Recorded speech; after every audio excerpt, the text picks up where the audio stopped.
हरे कृष्णा। हिंदू धर्म में आने वाली सभी एकादशियों का अपना विशेष महत्व है, लेकिन अपना एकादशी को असीम पुण्य देने वाली एकादशी कहा गया है। यह व्रत भगवान विष्णु को समर्पित होता है और इसके प्रभाव से मनुष्य के बड़े बड़े पाप भी नष्ट हो जाते हैं। इसके लिए हमें बस एक काम करना है और वह है पूर्ण श्रद्धा के साथ समर्पित भाव से व्रत के नियमों का पालन करना। व्रत के नियमों का पालन करने के साथ साथ भगवान श्री हरि के पवित्र नामों का जप करना और उनका चिंतन करना। तो चलिए इस परम पवित्र अपरा एकादशी से जुड़ी हुई इस पावन और पौराणिक कथा का श्रवण करते हैं। प्राचीन काल में माहिष्मति नाम की एक समृद्ध नगरी थी। उस नगर में महिध्वज नाम के एक महात्मा, सत्यवादी और न्यायप्रिय राजा का शासन था। वह प्रजा का बहुत ध्यान रखते थे और हमेशा धर्म के मार्ग पर चलते थे।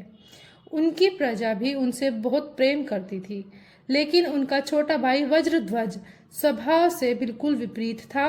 वह क्रूर, ईर्ष्यालु और अधर्मी स्वभाव का था। उसे अपने बड़े भाई की लोकप्रियता और सम्मान से जलन होती थी। धीरे धीरे यह ईर्ष्या इतनी बढ़ गई कि उसने अपने ही भाई को मारने की योजना बना ली। एक दिन अवसर पाकर वज्रध्वज ने महिध्वज की हत्या कर दी।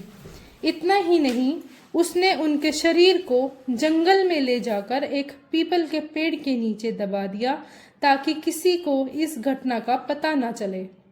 जब महिध्वज का शरीर तो समाप्त हो गया, लेकिन उनकी आत्मा को शांति नहीं मिली।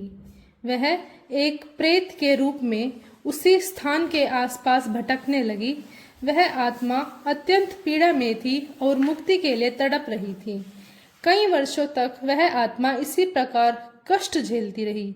जंगल में आने जाने वाले लोग उस स्थान के पास जाने से डरते थे, क्योंकि उन्हें अजीब अजीब अनुभव होते थे। एक दिन महान तपस्वी धौम्य ऋषि उस जंगल से गुजर रहे थे। वे बहुत ज्ञानी और दिव्य शक्तियों से संपन्न थे। जब वे उस पीपल के पेड़ के पास पहुंचे तो उन्हें कुछ असामान्य महसूस हुआ। अपनी दिव्य दृष्टि से उन्होंने पूरी घटना को जान लिया कि राजा की हत्या हुई, उसका अन्याय और उसकी भटकती आत्मा की पीड़ा। धौम्य ऋषि सब कुछ जान गए तो ऋषि का हृदय करुणा से भर गया। उन्होंने निश्चय किया कि वे उस आत्मा को मुक्ति दिलाएंगे। ऋषि धौम्य ने अपरा एकादशी के दिन विधि पूर्वक व्रत रखा। उन्होंने पूरे नियम और श्रद्धा के साथ भगवान विष्णु की पूजा की, मंत्र जाप किया और दिन रात भक्ति में लीन रहे। व्रत समाप्त होने के बाद उन्होंने उसका समस्त पुण्य राजा महिध्वज की आत्मा को समर्पित कर दिया। जैसे ही ऋषि ने व्रत का पुण्य समर्पित किया, उसी क्षण चमत्कार हुआ। भगवान विष्णु की कृपा से राजा महिध्वज की आत्मा प्रेत योनि से मुक्त हो गई और उसे दिव्य शरीर प्राप्त हुआ। वह भगवान विष्णु के धाम की ओर प्रस्थान कर गई।